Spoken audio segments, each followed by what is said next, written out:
Okay, yes. As last session it has been disconnected, now I'll re-explain about abstract AE. I hope so you understood. Here I'm having class A. Class A is defined as abstract class since it is having an abstract method called as sample2. Sample2 is defined as abstract method since it is not having its implementation part. Its body is missing. Since there is no implementation of sample2, we are defined sample2 as an abstract method.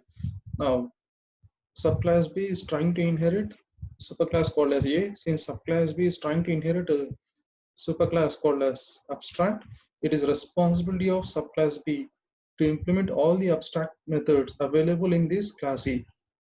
So it is trying to override a method called as sample2 or an abstract method called as sample2 which belongs to your superclass E. Now when you refer here, we can refer here.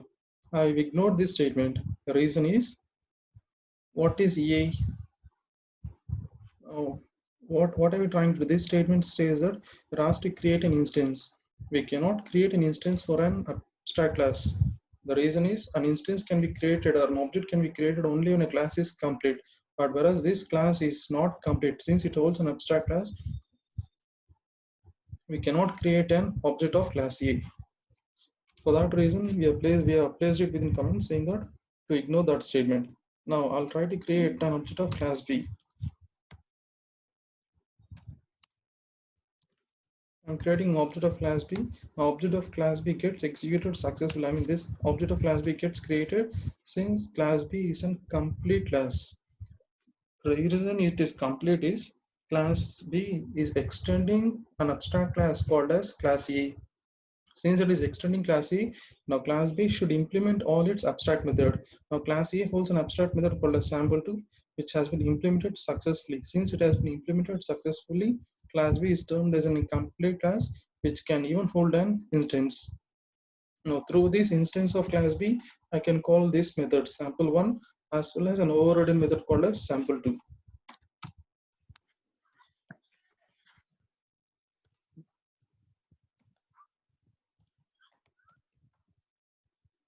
Okay, when I write here, what happens when I'm trying to call a method called sample1, we'll get the answer as concrete method. When I'm trying to call a method called as sample2, we'll get the answer as method defined. That's very simple, guys. Abstract is nothing but an incomplete. Remember, abstract is nothing but incomplete or just a template. If a method, you can refer here. If a method is not having its implementation part, automatically that method is defined as an abstract method. Any class which holds the abstract methods by default are called as abstract classes. A subclass which inherits an abstract class should take a responsibility to implement all the abstract methods available in these superclasses. If not, by default it will be even defined as abstract. Hope so you understood, right? One important point is abstract classes can never hold an object. Now, an abstract class can hold a reference. It can hold a reference in. I'll rewrite this code here. Refer it again. As I said you, an abstract class cannot hold an object, but it can hold a reference. I can create reference of superclass A, that is valid. I'm not creating memory, I'm just creating a reference of superclass A. Since I'm creating reference of superclass A, I can make superclass A refer to subclass object, the topic which I discussed before. A equals to B.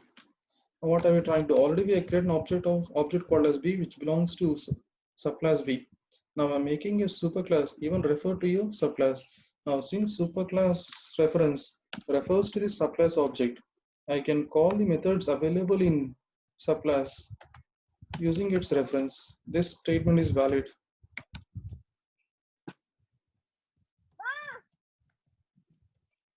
The reason it is valid is now class A, what is here? It's a reference of class A. Now class A knows that it is having two methods, a method called as sample1, a method called as sample2. So when you're making your superclass reference, refer to a subclass object, the methods which is known to the superclass can be invoked. So sample1 and sample2 gets activated. If suppose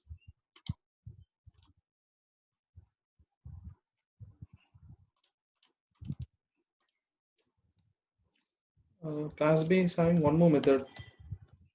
Let us hope it is sample 3.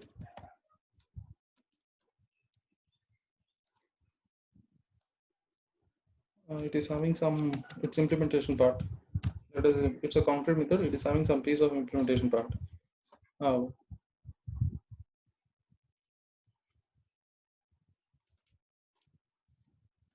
I cannot write a statement called as a dot sample 3.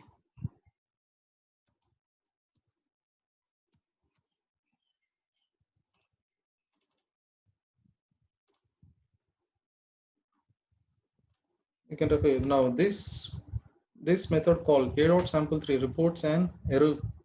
The reason is superclass reference is aware of only two methods, a method called as sample1 and sample2, but it is not aware of a method called as sample3, since sample3 is a method which is defined inside class B.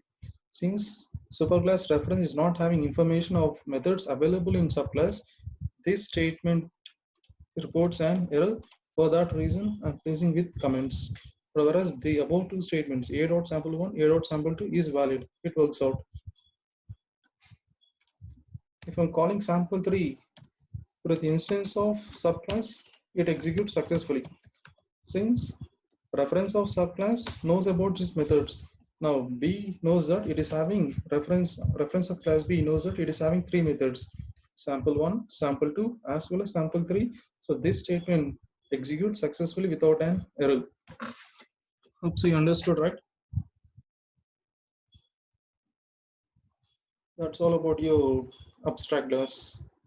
Remember, abstract is very simple. Abstract is nothing but a generic template or an incomplete method. We call it as an abstract method. A class which holds abstract by default acts as abstract classes.